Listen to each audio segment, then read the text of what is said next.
Welcome into the At the Yard podcast, episode 113. I'm your host, Les Lukach. I'm pleased to be joined by Fullerton College Head Coach Chad Baum. And Bomber, it's great to have you on. First of all, it's great to see you upright. It's great to just see your face and talk to you. And, thanks for doing this, man.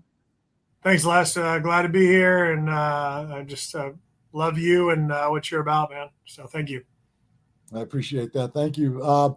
So Bomber, I wanted to have you on, a lot of talk about, recruiting, right? And we're going to get into that, but just initially just want to get kind of, your thoughts on the change in the landscape from when you were going through the recruiting process to when you were recruiting guys to now as the head coach of, Fullerton College. Kind of that transition in recruiting has just been really chaotic. Yeah, the landscape's really changed with the NLIs and the scope of the upper echelon Division Ones to, the Division Ones that have football and don't have football. So it's really interesting, and I'm glad I'm not in that right now because. My buddies that are Division I coaches, that all they're doing is checking the portal every day and having to deal with the fact of this kid they're recruiting they really like is got bigger NLI deals at other places or what have you. So it's really changed, and it's sad because where I played at, it was about the name on the front, and now I like the NLI deals because. Definitely schools are making money off these young men and young women, but the fact is sometimes it's now not about that name on the front. It's about themselves and the fact that a young man or woman could play at 4 different schools in 4 years. I'm big on culture and team and family, and that I think that's disconnected the real reason why you choose a coaching staff and choose a program. And so it is definitely going in a different direction in a positive and negative way.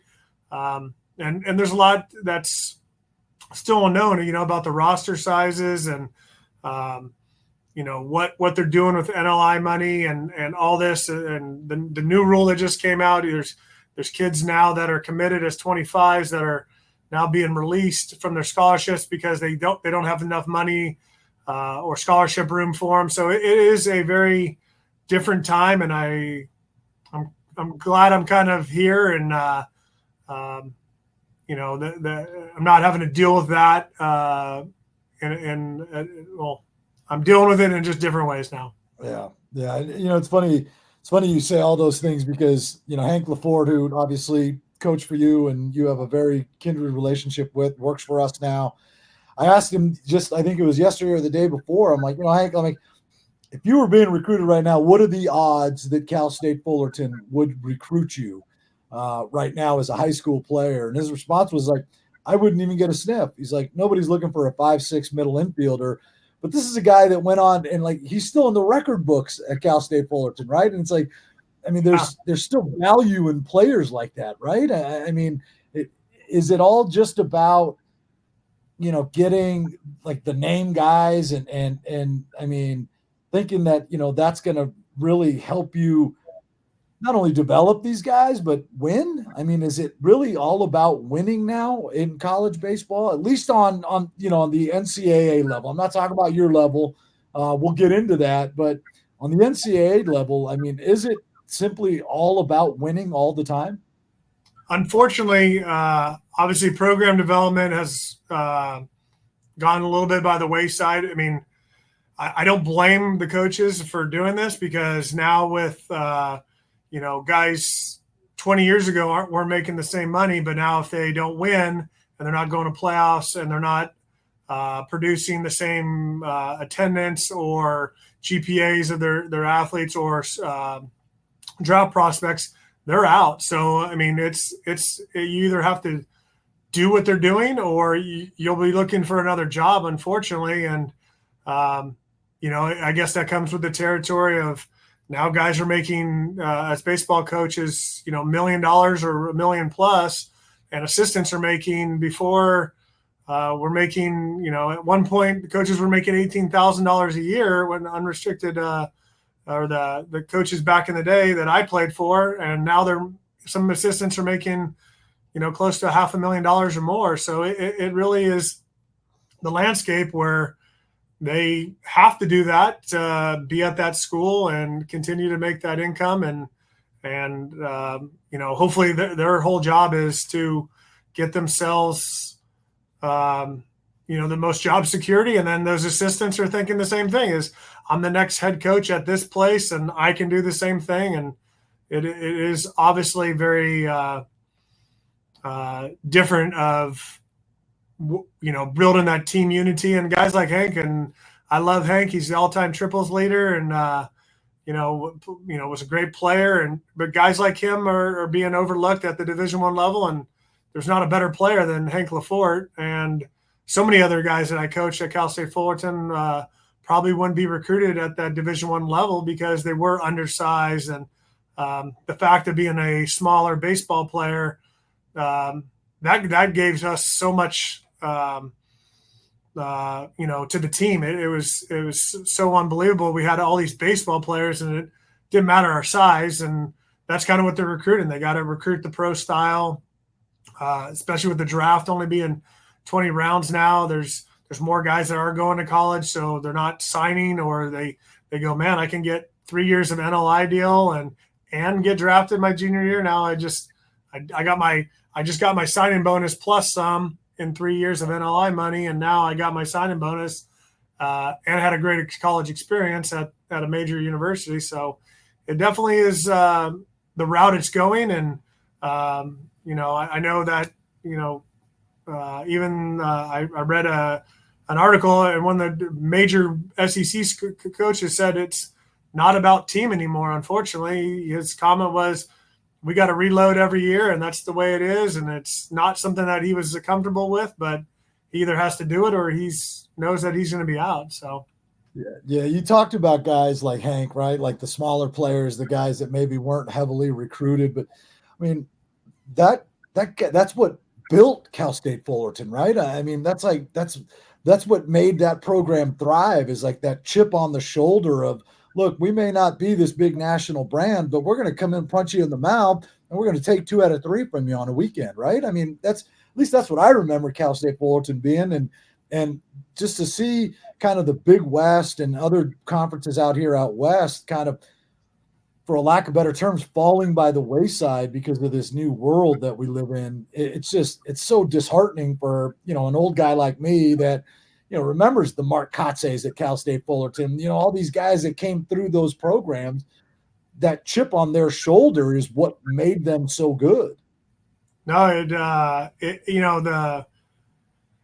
we put a premium on baseball player, and it didn't matter the size. And with technology now, what guys like Augie Garrido, Coach Horan, Dave Serrano, Rick Vanderhook did so well was their network of friends and people in the game were, hey, I got this guy, Ricky Romero is an example, a big example. Ricky would have been now on Instagram or Twitter by his travel coaches or whatever, and everybody would have saw him. And those guys did the homework on him, Hank Lafort, and so many other guys that we did the homework and found the baseball players that grew up, grew their bodies, fit in the system, had a good culture, and flourished and had good pro careers or great college careers. It's a different landscape of you have to market yourself because the window is so short now, and it's just very different of the Cal State Fullertons and these schools that don't have major football and that kind of stuff, what they can do. And then the availability of seeing kids on, any kind of social media. There was, when I was finishing coaching or at Fullerton, guys would be being recruited. I'm like, have they seen you play? And some schools have never seen them play in person. And I think that we're losing that connection of getting to know the families, the kids. And what they're about. And that was one of the great things about being there. And still I think those coaches over there and many other programs do a good job of that, but that's going by the wayside because they're committing so quick. And, I know the rules have changed a little bit that you have to wait till September 1st of your junior year. But before, I was talking to guys that were in their freshman year, couldn't drive a car, and we're picking colleges. And, to us, we didn't do a lot of that. And that was probably a little downside of where the program, like other teams were doing that. And we needed to do that. That just wasn't kind of in our DNA of our program. But, now everybody's doing it. It's tough to recruit a kid that can't drive a car, but he's making a decision about a college. Right. Right. That part of recruiting always fascinated me. Like, these guys probably can't even do their own laundry, right? But they're committing to a college. But I want to touch on something you've mentioned a couple times, and that is baseball players. You've said that a few different times here in our conversation. And I was having a conversation with a couple buddies the other day, and my take is that there's a lot of kids that play baseball, but there's not a lot of baseball players. There's a lot of high school programs where, yes, they have baseball players, guys that will play beyond high school. But for I think a number of reasons, we've gotten to a point where it's almost like it's cool to play baseball, right? So there's a lot of kids that play baseball. They do the whole travel ball scene. They're, gone all summer. But at the end of the day, they're not really baseball players. And I'm just want to get your take on that and see what your opinion is on, am I completely off on this? Or am I kind of on the right track from your perspective? No, I think you're hitting the nail on the head. It's one of these things where, take for example, I was your very average player, but there's only 8 Connie Mack teams, and you had to be pretty good or have a skill, and you played. And if you didn't play, you didn't play. Now with as many travel organization teams, and there's tons of them out there, and there's a lot of them that do things right, but there's not enough time and practice facilities for them to learn these skills of playing and practicing. It's more about showcasing yourself or your guys in that program to go out there, and they don't get to practice these things. And that's, one of the things why Fullerton was so great. And there's other programs out there that did that is we got to teach them how to play. And the high school level, unfortunately, and I don't blame the high school coaches, is, some of them, if they coach the kid and tell him that he's not doing something right, they get in trouble, right? And they get fired. So they kind of just let them play, and they're not getting that extra knowledge from these coaches because they're trying to coach them, not boss them around. And that's kind of the system. And then they go in the travel ball, and like I said, there's not enough facilities. They're not out there practicing on top of school and their commitments with their high school or their other sports, which kids, number one, should play other sports. I think that's kind of the disconnect of learning to do other things, and then it makes you a better baseball player, right? Learning to play soccer, football, whatever it is. And, I know some of the best players that we ever coached at Fullerton were all our football guys. They were the toughest around, and they could get coached hard. And I just don't think the coaching is as hard in the high school level because they unfortunately can't do it. And, being a baseball player is you have to fail to learn those experiences. And that's why I love where I'm at. I'm going to retire here. And I think that's the great part is a lot of people don't know that the difference when you go to a 4-year, you have these time limits. You have CARA. You have so much time you can spend with your students. And again, you cheat, you get in trouble, right? So you have to find ways they have to go out there and practice on their own. They have to get in the cage on their own. Again, that's the great part of our level. We have hours, but we don't really reach those hours. So it's that whole transition of being able to coach your athletes and get them into that baseball player mode. Because if they play baseball, they're right there. It's just, do they have the right people? Do they have the right system that they're in to be that baseball player, because everybody can be a baseball player. Just if you choose to do that, right? It's grind. It's something that they all want instant gratification, and I don't blame them. It's just how can the youth travel ball teams build that up, and then our baseball would flourish even more. I mean, there's a reason why Florida, California, and Texas always have great baseball players, is because we have great weather, and we tend to be a little bit ahead on the ability to practice.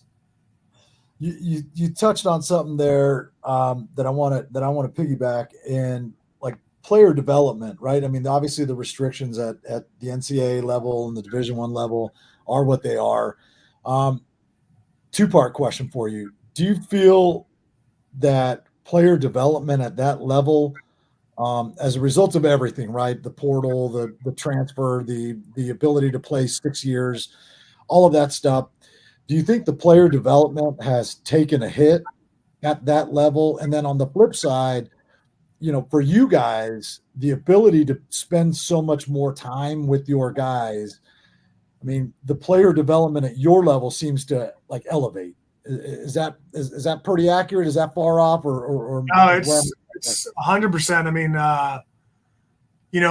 it's not the coach's fault. I mean, you only have 20 hours a week during your most teams have about 32 days in a 45-day window to work with their players.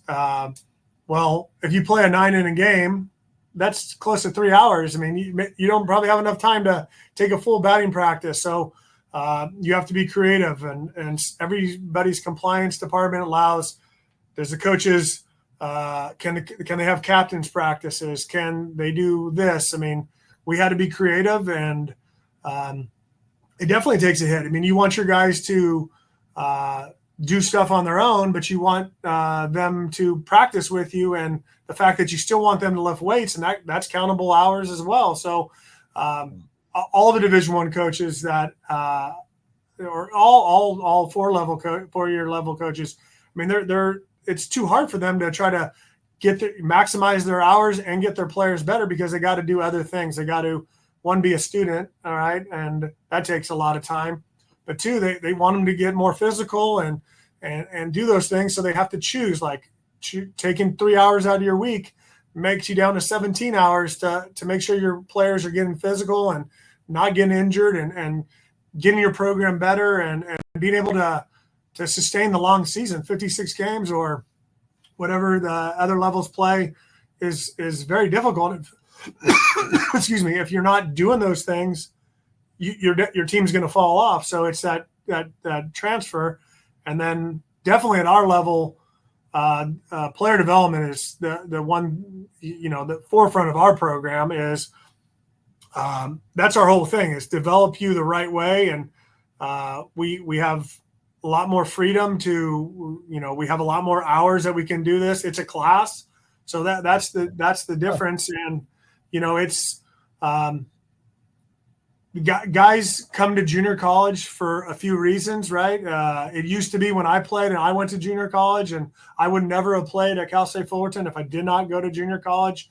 They went back then. It was, I want to sign. I'm not good at school. I do not like school. I want to play a year or two and sign. And that's kind of gone by the wayside. The amount of draft guys that are being drafted in California JC. I mean, last year was 1. The year before there was 2. So now why wouldn't they want to come to junior college? Because the development and the fact that they could move on and go to that 4-year, have that NLI chance, have that college experience again, then go play pro ball. And that's like I said, that's our mission, is to get the guys that maybe are bad in school, maybe don't have the money to afford college at certain places, that they can't afford to go to a school that's giving them a great scholarship, 76%, but they have to come up with $30,000 a year for 3 or 4 years. Yeah. I don't know how people are doing it. I mean, I've been lucky to coach at Cal State Fullerton, UCI, and Santa Clara, and from when I coached at all those 3 places, the amount of cost of tuition is extreme. So the player development at the Division I level and the D2, D3 NAI is a little bit more restricted, but I mean, our level is program development or player development on the front side of things. So are you selling that to recruits? I mean, when guys are coming on campus and you're talking to guys or you're out recruiting or your staff is out recruiting, I mean, are you guys selling that? I mean, I would imagine that's a big sell for you guys. Like, look, you're going to get developed here, right? I mean, there's limitless hours essentially, and you're going to have an opportunity to get a whole lot better here if you're willing to put in the work. 100%. And the reality is the kids that you don't know till you know, right? And they, we've really hammered on that, and guys will go other places, and we've had some guys transfer, and they're like, man, I get a lot of development here, or I didn't get what I needed there. Again, it's everybody in the recruiting process. It's like a first date. You're always good on a first date, right? It's everybody's at their best behavior, and I got this from guys like Dave Serrano, Coach Horton, and Rick Vanderhook. Is everything is great on a trip and recruiting. It's just you got to do your homework, and I think kids aren't doing their homework of are they taking guys that are coming in as freshmen and they're leaving as a 4-year player, or are they coming in as a Division I bounce back and then they went D1, JC, D1. Guys that barely played in high school and 3 years later, after redshirting a year, now they're at a 4-year. What are they finding out? What are the players saying? So it's a constant battle of that instant gratification. They see certain things at different schools, and just like at the 4-year level, you see something, and it was easy to recruit at Fullerton. Hey, every 4-year player has gone to Omaha, man. If you're here 4 years, you pretty much guaranteed going to Omaha. That was one of our big sells. And I think we're doing things right, and going to playoffs and moving the program in a direction that we see fit, and we're getting a lot better players. So I think it's working. It just our conference is so good, and everybody in our conference is great coaches, great programs. And just there is you have to do your homework, and you have to make sure you're understanding of I always say talk to the players. The players will tell you the most about what they're getting. Are they getting their needs met on the development side, on the mental side, in the classroom? I think that's our forefront. It's not, we're just using baseball as our vehicle, right? And I would love for every guy to come in and be a Division I player or a 4-year player in our program, but the reality is, I'd rather have at the end they're like, God, that Fullerton College and those coaches over there made my son way better of a person that can function in life, and he got to play baseball, and he got to have this great experience. And we constantly have, or in the last few years, we've had players that moved on to 4 years and some Division I's, and they've got there and they're like, man, I wish I could play for you guys for 4 years. It means we're doing things right. So I think, right. I think all our at least in our conference I could speak of, they do a great job, and it's really tough. I mean, I think the Orange Empire Conference is like kind of the SEC of college baseball in California. We just, do a great job and have all great facilities and all great coaches to just, try to brand ourselves a little better on that side of stuff. Yeah, so I'm glad you mentioned that, because it is, in my opinion, the best JUCO conference in at least in the state of California. So, obviously now with everything that's happening on the 4-year level, a lot of out-of-state JUCOs are starting to take interest in California guys. Obviously California has, no scholarships at that level. A lot of, if not every other state does, being part of the NJCCAA or however many C's there are in there. And I'm just curious, like, how do you kind of combat that? How do you kind of throw that proverbial fence up around your area and say, hey, like, these are the guys we're targeting. These are the guys we have to get. Yeah, obviously the trickle down effect from the Division I's, I mean, with roster size, and guys are now, every college or every guy that's committed to a college knows someone, or it's in college, knows someone that was released out of their scholarship or is now in the portal or is decommitted because of that. So, we don't have scholarships, but like and that's what I do not like about the NLI deal is I think there has to be some skin in the game for every college athlete out there, male or female. Is it's too easy. Like I don't pay for college, so it's easy to leave, right? When you're pot committed, and for us, we don't have scholarships. Luckily, we have the California Promise Grant, which allows for 2 years of your first-time college student to get free tuition for 2 years, as long as you maintain a certain GPA. So that is huge. I kind of think it's good. You have to pay for it. Like you're earning your stripe because I tell our guys all the time, it is a business now. So we're trying to get you guys up to speed for that business, and you have to spend a couple $1,000s to go to school for 2 years, and you get a nice big scholarship that's worth $50,000, $60,000. Then it was worth it. And the out-of-state scholarships, JCs, especially in Arizona, and they have dorms, they have good facilities.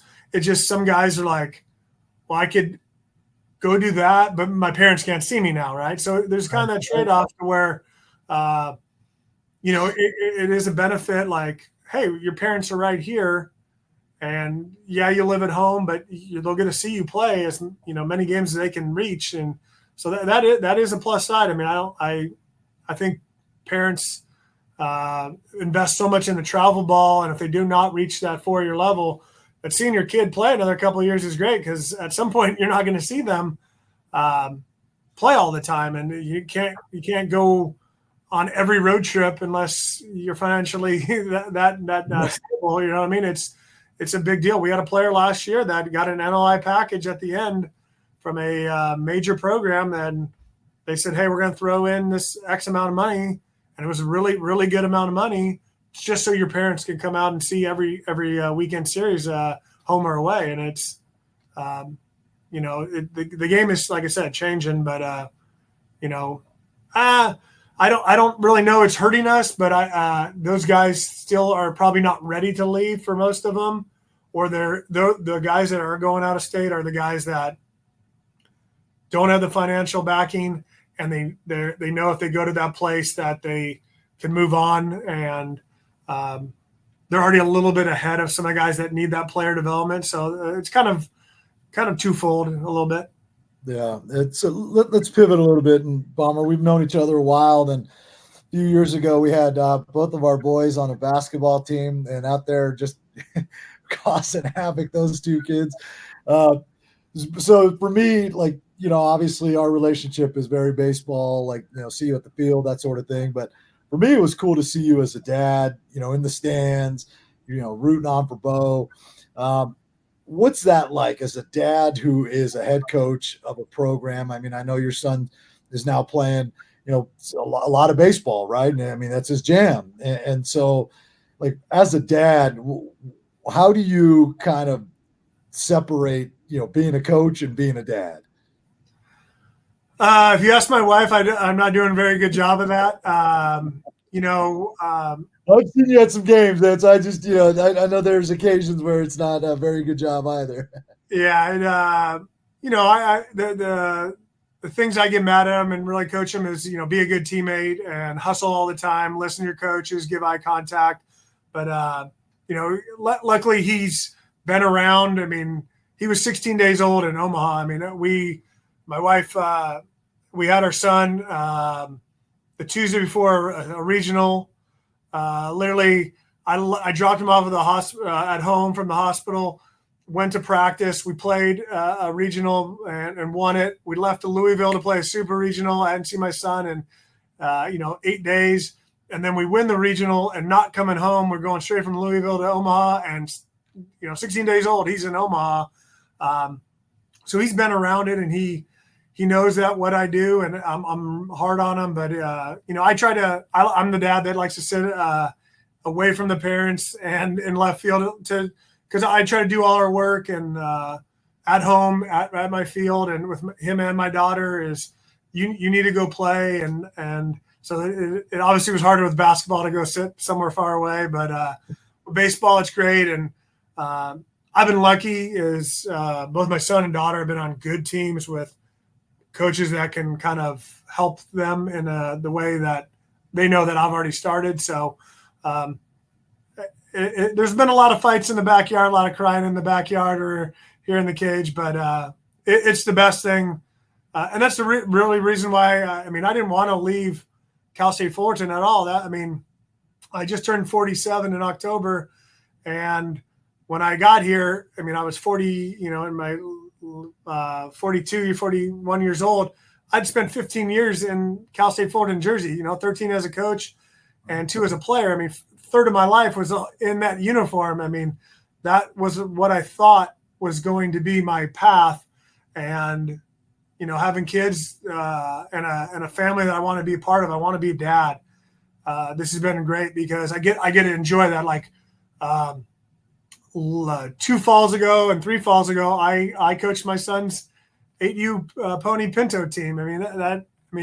What I couldn't have done that at the Division I level. I couldn't have coached my daughter's all-star teams the last 2 summers.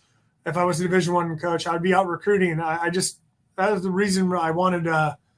Obviously, this was a job I wanted a lot of years, but Coach Viscardo just hadn't left yet, and it's great. I get to be a dad. I get to be on the sidelines, which I want to do those things. I miss so much of their early years, and all the Division I coaches, all the 4-year coaches, they're all missing their kids' life. Unfortunately, that's part of life and working. But now I get to do both. I get to do something I really love and coach and be a professor, which I think is really awesome. But I get to be a part of their lives, and it's been really awesome to do that. Yeah, and with that you had a pretty harrowing experience, right? Not long ago, very, very, very serious car accident. And I remember when the text started coming in, it was like, hey, have you heard about Bomber? Have you heard about Bomber? And when I got a picture, I'm getting goosebumps just thinking about this, man. Like I got a picture from Hank of your car. My first question was, is he alive? It was that gnarly, man. And so take us through that, man. You talked about your family and, everything that they mean to you and all of that. When you're laying in a hospital bed, what's going through your mind? It's been a tough road on the side of probably harder for them. Believe it or not, my wife has been just the rock. My family, my brother, it's pretty crazy. It's been 8 days in ICU. I just knew I had to be strong, and it was. I never thought anything bad was going to happen. Like I was not going to make it through it. It just, that's the great part of having positive people around you and good support system. And it's like I can't walk as good as I used to right now, but I will.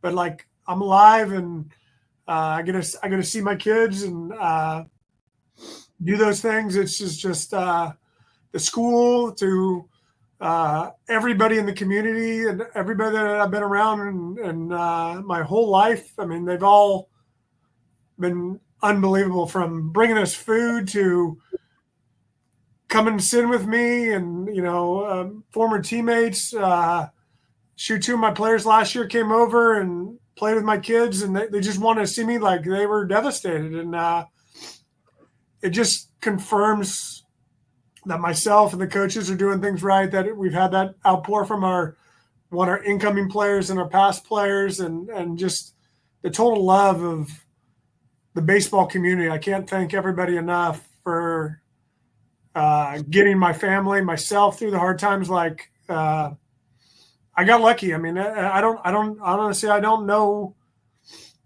how I'm not, I should be missing body parts or be dead. And I have a torn patellar tendon and some broken vertebrae and had a brain bleed. But it just got lucky, man. A lot of people said, God had a mission for you. You're not done helping people in a certain way, whether it's baseball or life or education. So I just glad I've been, luckily had great mentors, number one, to do things right. And I guess he saved me that day. I mean, it's lucky. I mean, head-on car collision at 50 miles an hour, and I don't remember anything. So that's the good part.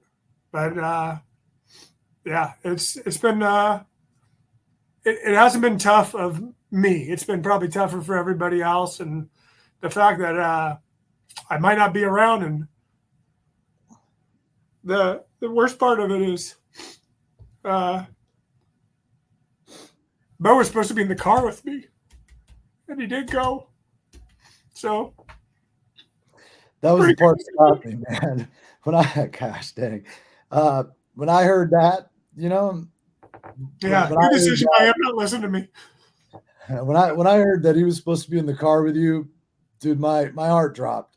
Yeah, absolutely, man. I just turned cold when I heard that, and when I heard that he wasn't in the car with you, I had a good feeling that you were going to get out of this, and I know I speak for a lot of people, Bomber, when I tell you that we love you, and we're so freaking excited that you're doing better, man. And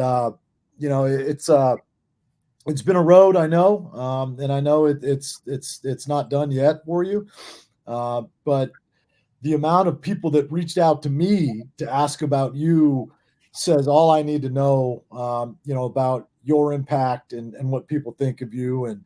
And like I said, man, at the top, it's awesome to see you upright. It's awesome to see you, just see your face and hear your voice. And I wanted to bring that up because, I mean, hell, I'm a dad too, man. And the thought of going through that from just as myself, and then, with your children, I mean, it's gut wrenching. And so, I just wanted to say that we love you, brother. Thank you. I can't thank everybody enough. I wish I could give everybody a high five and a hug that's been reached out. I mean, I still, we didn't have my phone, and my brother did the best he could to contact everybody on my watch. That was the only thing. I mean, there's still times I'll go to text somebody and I'm like, oh, praying for you. And I never, I never went back. I mean, even when I came home from the hospital, I spent 8 days in the ICU at a trauma center. They're like, don't be on your phone. Like I couldn't even, there was 1,000 text messages and just the outpour from everybody, people like you to anybody that's ever met me or anything. I can't thank everybody enough. I mean, there's people that I coached 15 years ago that were reaching out. I mean, it's just, it's good. There's a reason why I think twofold is I was taught to do things right by my family and the coaches that impacted my life, but yet I'm surrounded by people that are like-minded, that want to do that, like yourself, that want to do things right. And it's not about anything but progress in life and progress in the sport and progress in, every aspect of your life. And I think that's something that is kept me going through this. And, like I couldn't wait to I've missed only one day of the fall, and people are like, are you going back to work? And I'm like, I've only missed one day. And it was only because I had my brain doctor that day. And it was the first week of school, and I didn't do much this fall. And I can't thank my assistants enough and the players that we have here, our administration, for the support. But I mean, it's my doctor thought, and myself, I needed to get back out there, even just for my health and my mindset. There's no place I'd rather be is around these young men, and it's been great. So I appreciate you bringing that up. I know it was a grown man crying on a podcast, but it's what Hey, it is. man, tears of joy. Tears Yeah, of joy. always, First time ever on this podcast. We've cried, but damn it if it wasn't worth it, brother, because you're with us, yeah. and that's the bottom line, right? And so I mean, I just yeah, man. I mean, I think we've said it, right? I mean, we love you, and you've always been really, really good to me when you didn't have to be. So it's a testament to you, and I think the outpouring of love that you got is a testament to you, and I hope that doesn't go unrecognized by you. I know you credit the people in your life and the mentors you've had, but people can have good mentors and not be good people. And you're a good person, and I think that's why you got the support you did, and that's why I wanted to bring it up, man, because I know a lot of people are pulling for you, and we're pulling for you when you were going through that. So, Thank you. there's that. But all right, now we can dry up the tears a little bit here, and let's talk about the Fullerton Hornets a little bit. You guys, you're coming off a playoff run last year. The slow building of the program, at least from my perspective, has been awesome to witness. When you got there, a strong foundation, but you just kind of continue building on that foundation.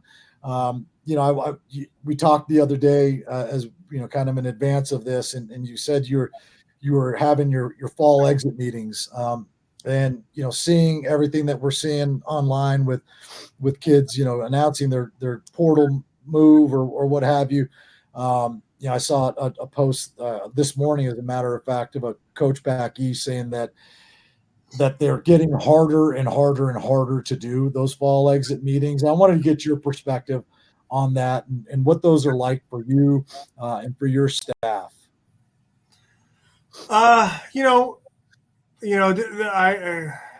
fall exit meetings are to give them an idea of where they're at. Right. We've had a lot of players that have had unbelievable falls not play in the spring. So getting and this starts before you come to our program. It started at the other places I've been at is we're giving you the honest truth, right? Because that's the one thing I think coaches don't do is communicate, whether you don't want to hear that, hey, you're not good enough, or you're not doing X good enough, is that communication at the end, you're like, well, why didn't you tell me that I wasn't good enough at that? And then you have to get rid of me, right? We're telling them early, and the exit meetings at our level are, we don't have a roster size. We could have whatever we want. It's definitely different at that 4-year level where they're having to cut a kid, that just moved to the school and moved in the dorms. Now he's got to move out of the dorms, might have to stay in the dorm contract, but he has no spot on the team. That's really tough as an individual to look those people in the face and say, hey, well, I'm going to take care of your son for the next 4 years. And then you can't because rules have changed or something's changed, whether it's academics, whether it's off the field issues. But for us is they're really a good way to communicate with your athletes and get a good idea or telling them, hey, look, this is what I think of you right now. This is what you performed well at, what you didn't perform well at. So it's a good, it's a little different for us than the 4-year, but it's a great way for them to get an honest opinion because they don't always get that on the field. Everything's going so fast, they don't get that. And they don't want to talk to the head coach as much, right? They talk to the assistants. And this is our one-on-one time where they get to ask me questions when they come in. We ask them, how do you think your fall went? What do you think you could improve? What do you think you did well?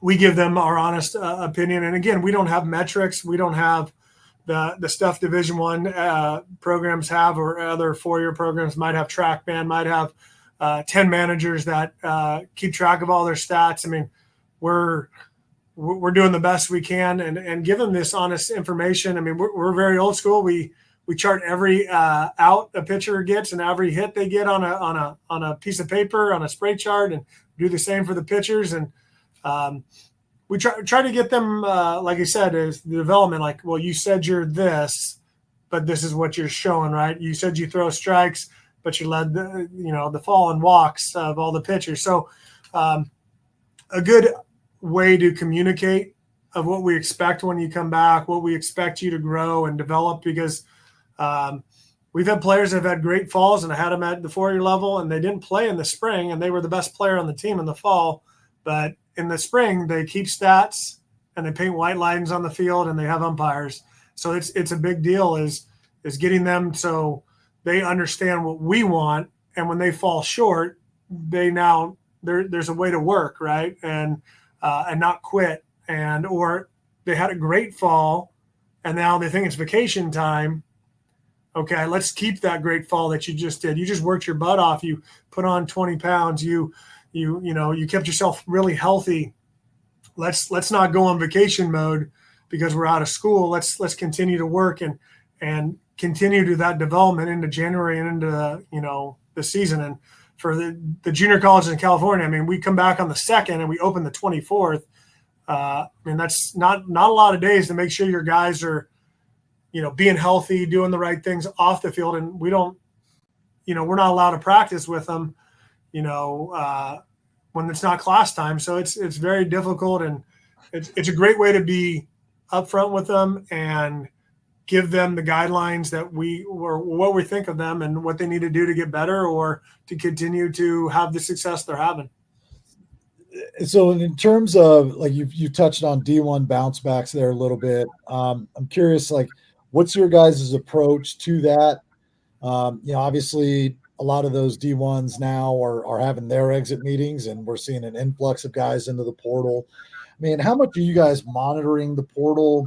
Is it more so if a kid calls you, or you get a call from a coach says, "Hey, I've got a kid"? Are you guys really focused on the portal from a staff perspective?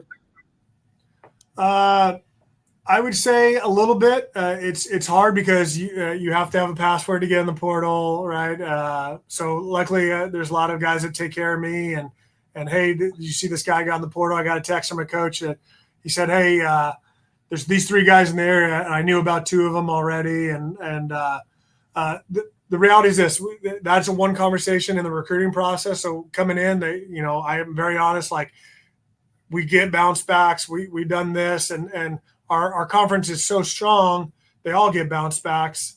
The key is this: is if we don't talk to them or we don't try to get them, then the other teams are just going to get them, right? We got to put our hat in the ring. We've been, some places, like, we've got 2 bounce backs already. We're working on a couple more.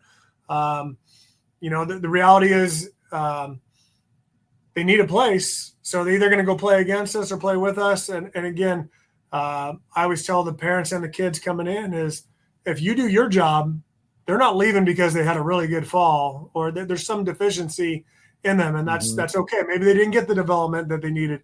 They didn't get a hit because they're not the top 10 hitters. They didn't get a hit with that hitting coach as much as the other guys did, because next year would be their turn. So, there's some positions that we might not need. And again, it's depending on if we know the person or have recruited them in the past. Again, some of these guys are, again, bounce back. We were talking to them or saw them playing. So we already have an idea of, like, what we have and what we need. Right. And so it's a fine line of and that's what I think kids don't do their homework on is, kids at every level are going to the shiniest, coolest place, right? I mean, it would be great to say I'm gonna go play at LSU, right? Or I'm gonna go play at University of Florida. Right. But can you play there, right? And then are you doing your homework? Like, I always told guys, do your homework. And we were awesome at Cal State Fullerton, and Coach Dietrich was an incredible pitching coach and incredible head coach. Now is, like, do your homework. How many guys did they get injured, right? Like, how many guys are they that came in that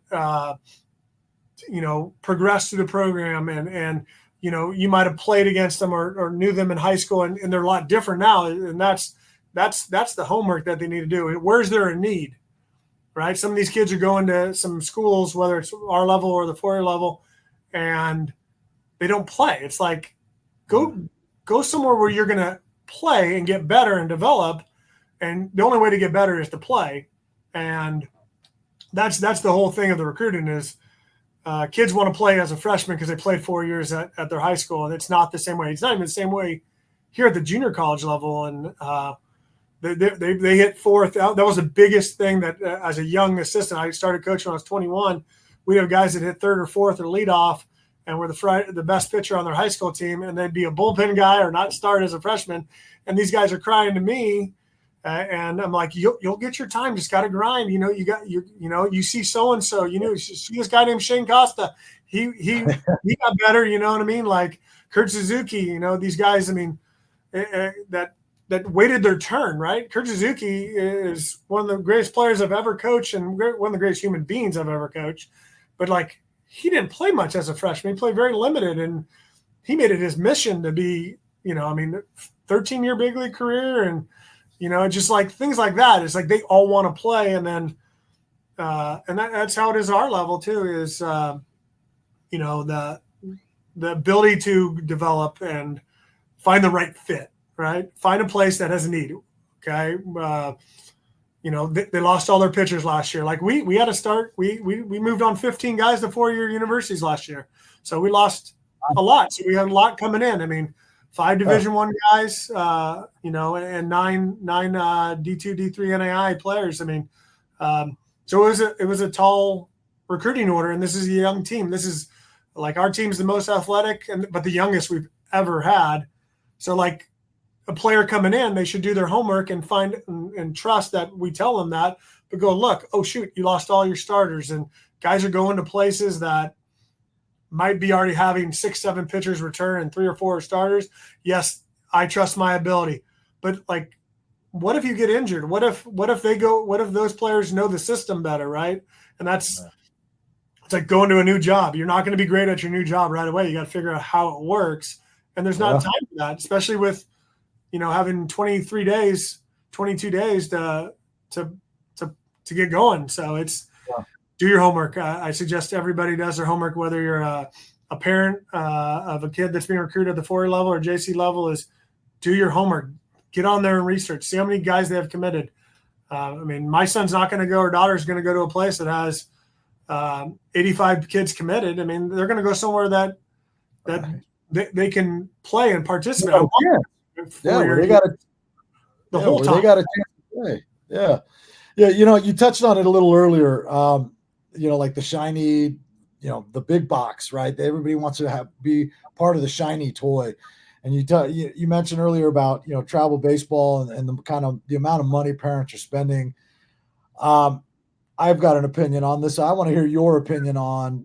Do you think that because parents are spending so much money earlier and earlier and earlier, younger and younger? I mean, we've got kids playing travel baseball at 6 years old nowadays, which is absurd in and of itself.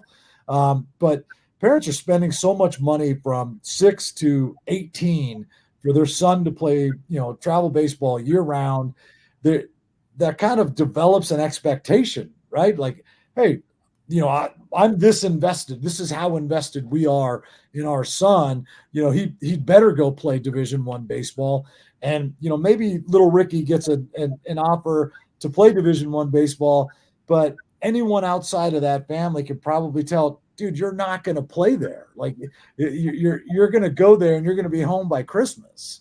I mean, do you feel like that expectation is kind of impacting the world of recruiting as well?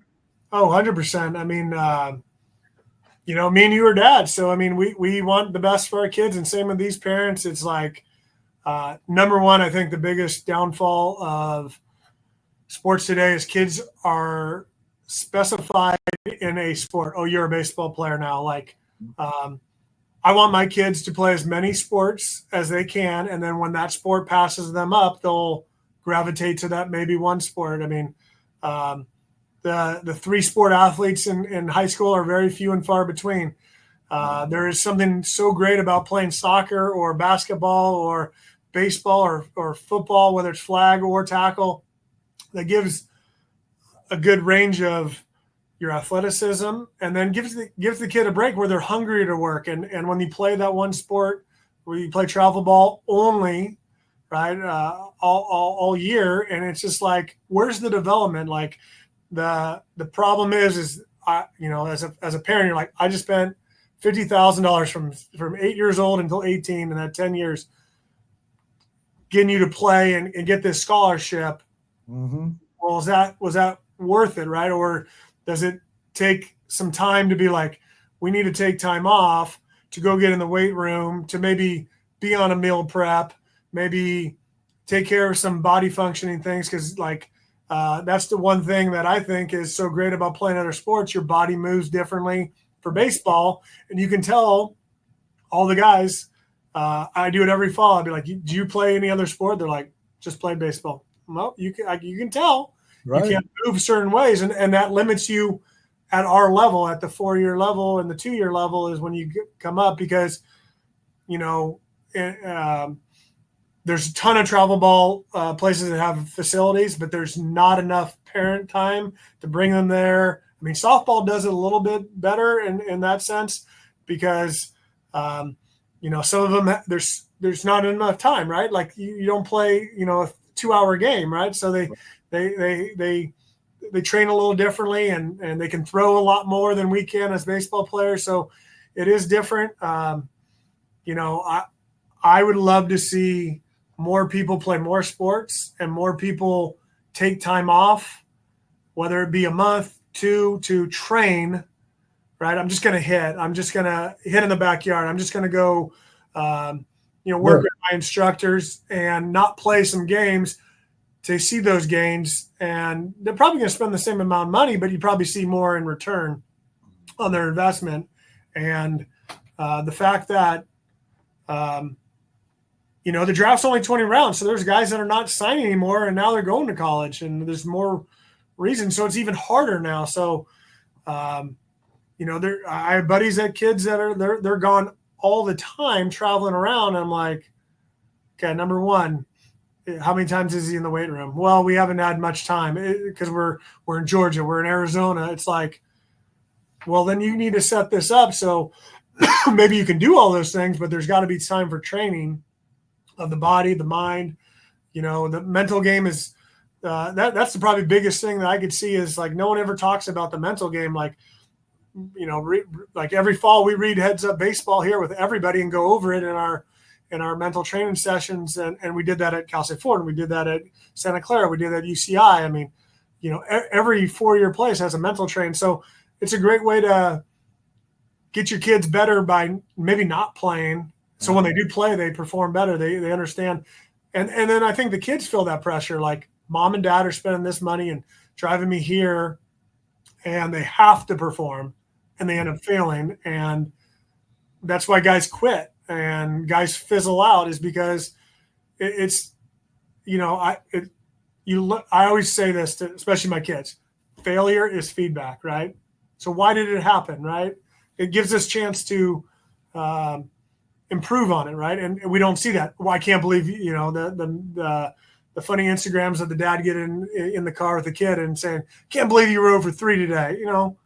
Okay, maybe ask why you were over 3, or what was your approach or plan? Like, we don't attack them. That's what you can do when you train. And there's a lot of people out there that can do that, right? We have more technology than ever, but people want to play. And I think there has to be that balance of when you're playing, what coaches are maybe in that organization that are giving you that aspect of not just the playing aspect. What are your routines? What are you doing? Why'd you this tournament you really played well? What was that? Why what did you do before this tournament you didn't play well? What do you setting yourself up for success? And I think when you play only, that's the only thing you consume yourself with, and it becomes the end result and not the process. And that's kind of goes into development. That our whole program and all the programs I've been with is the head coaches have all talked about development of process. Okay, process. And that in itself is the mental game. So I guess I could go on for hours about this because everybody has their own opinion, but 26 years of coaching I've seen a great evolution of kids never get a stop now. And then we wonder why there's arm injuries and they're not as athletic as they could be. It's because they didn't do these other things and play other sports. So, yeah, I think the specialization, at such a young age, it's terrible. Like, I mean, I'm with you. You know, my boys played everything, and I always tell them, you know, do it until somebody tells you you're not good enough to do it, right? And you know, that if that comes in high school, so be it. If that comes before high school, so be it.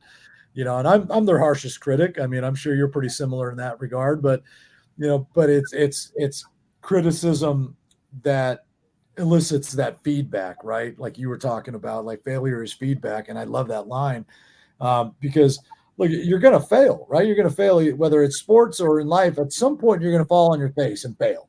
So, I mean, the sooner you can deal with that and accept that and use that as your feedback, right?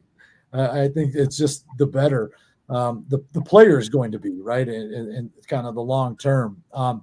But Bomber, I wanted one last thing that I wanted to touch on with you is the 2025 Hornets. You know, give us an outlook on that. You know, obviously you made a deep playoff run last year.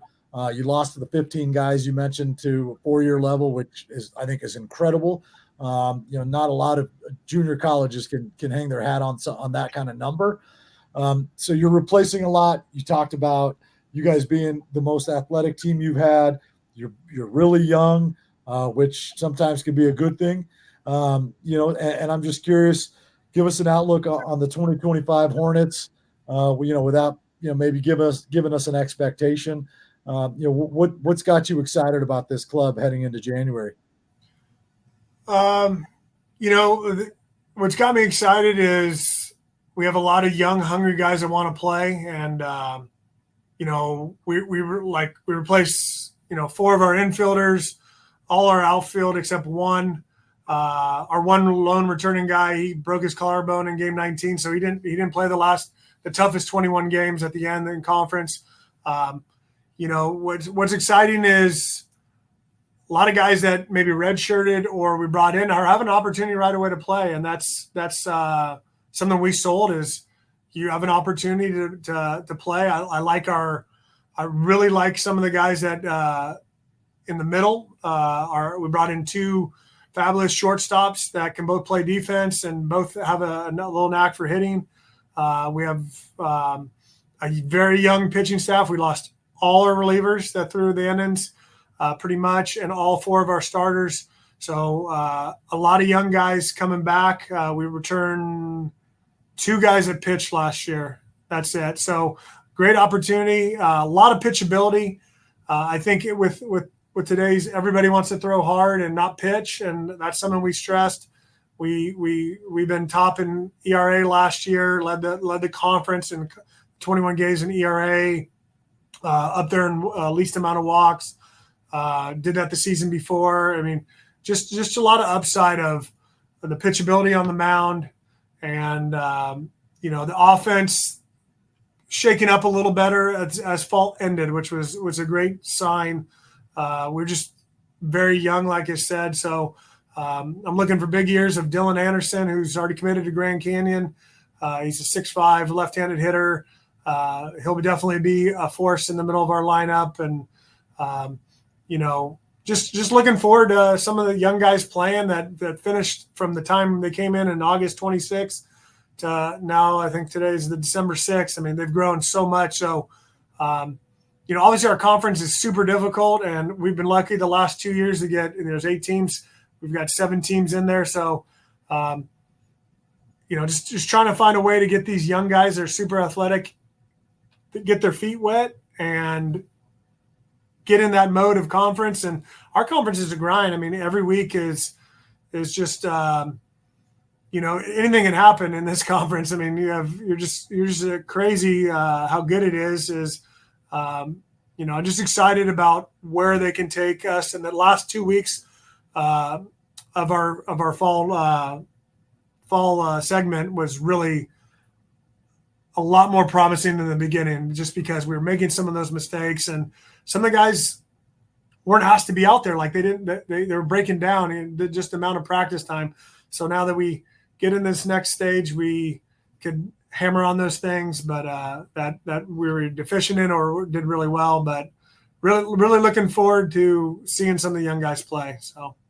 Yeah, well, we're excited to follow that along here come January, and once you guys get rolling into obviously your conference season. But Bummer, man, long time coming, dude, and I really, really, really thank you from the bottom of my heart. And I meant it when I said it's great to see you upright and great to hear your voice, and I love you, man, and I can't thank you enough for doing this for me.